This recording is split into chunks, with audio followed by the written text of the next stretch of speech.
Lilac நினைவு திருமணம்னு nurse கிட்ட சொல்லிட்டு காவேரி நான் பார்க்கணும் அப்படின்னு சொல்கிறாங்க. அதன்படி காவேரி நர்ஸ் கூப்பிடுறாங்க. வெண்ணிலாக்கு நினைவு திரும்பிடுச்சா?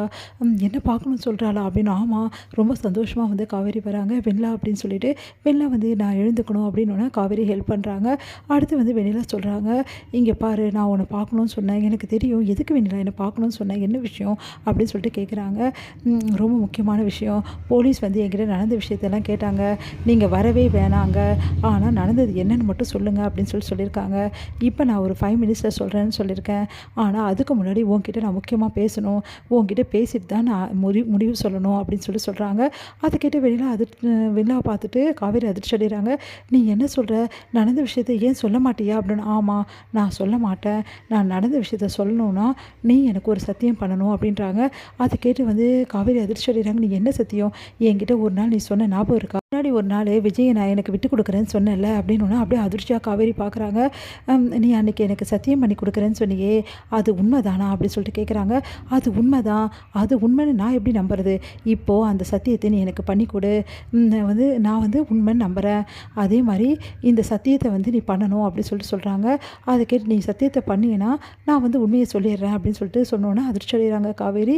உடனே சரி, ஓகே, நான் சத்தியம் பண்ணி கொடுக்குறேன் உனக்கு, நான் விஜயை விட்டு நான் மறந்து வாழ்வேன், எந்த பிரச்சனையும் இல்லை, நீ உண்மையை சொல்லிவிடு, விஜய் இப்படி இருக்கிறத என்னால் தாங்கிக்க முடியல, ரொம்ப கில்ட்டியாக இருக்குது, குற்ற உணர்ச்சி அதிகமாகிட்டே போகுது எனக்கு, என்னால் தானே விஜய் இப்போ ஜெயிலில் இருக்கார், வெளியே வரணும், அதுக்காக நான் என்ன வேணாலும் பண்ணுவேன், உனக்கு நான் சத்தியம் பண்ணி கொடுக்குறேன்னு சொல்லிட்டு கையில் சத்தியம் பண்ணி கொடுக்குறாங்க. நான் எப்படி உன்னை நம்புறது?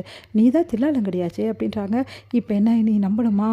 அதுக்காக இரு ஒரு நிமிஷம் அப்படின்னு சொல்லிட்டு அவங்க கையை எடுத்து காவேரியோட வயிற்றில் வைக்கிறாங்க. தன்னோட வயிற்றில் வச்சுட்டு என் வயிற்றில் குழந்தை வளருது, என் குழந்தையோட சாட்சியாக நான் சொல்கிறேன், நான் சொல்கிறத நம்பு, நான் விஜயை விட்டுட்டு போயிடுறேன், நீ சந்தோஷமாக விஜய் கூட இருக்கலாம், எந்த பிரச்சனையும் வர, தயவு செய்து உண்மையை சொல்லு, விஜய் அந்த குளத்தில் இருக்கனால தாங்கிக்க முடியல அப்படின்றாங்க. அப்படியே அதிர்ச்சிக்கு மேலே அதிர்ச்சியாக இருக்குது வெண்டாக்கு.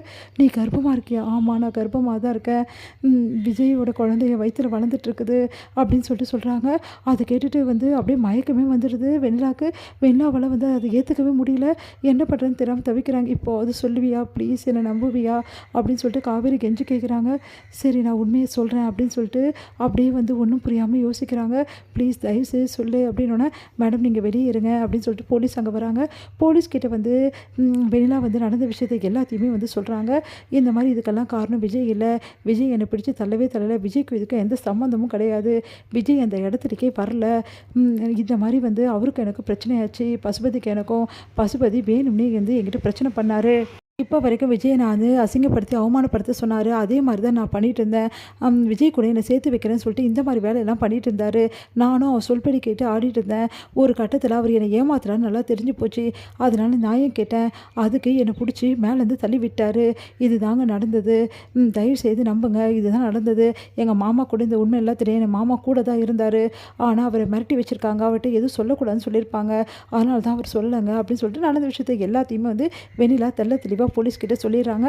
போலீஸ் சரி ஓகேம்மா, அப்படின்னா விஜய்க்கு இதுக்கு சம்மந்தம் இல்லைன்றீங்களா? ஆமாம், எந்த சம்மந்தமும் இல்லை, சரிம்மா, ரொம்ப நல்லது, நீங்கள் எந்த பிரச்சனையும் கிடையாது, நாங்கள் பார்த்துக்குறோம் இதுக்கப்புறம் அப்படின்னு சொல்லிட்டு போலீஸ் போகிறாங்க. உடனே விஜய் ரிலீஸ் பண்ணிவிடுவோம், நீங்கள் கவலைப்படாதீங்கன்னு சொல்லிட்டு காவேரி கிட்ட போலீஸ் சொல்கிறாங்க. அது கேட்ட காவேரிக்கு சந்தோஷம் தாங்க முடியல, உள்ளே ஓடி போகிறாங்க. வெண்ணிலா கிட்ட, வெண்ணிலா ரொம்ப தேங்க்ஸ் வெண்ணிலா, நீ சொன்ன மாதிரி நீ செஞ்சுட்ட, அதே மாதிரி நான் சொன்னதையும் நான் செய்வேன் அப்படின்னு சொல்லிட்டு காவேரி அழுதுபடி அங்கேருந்து போகிறாங்க.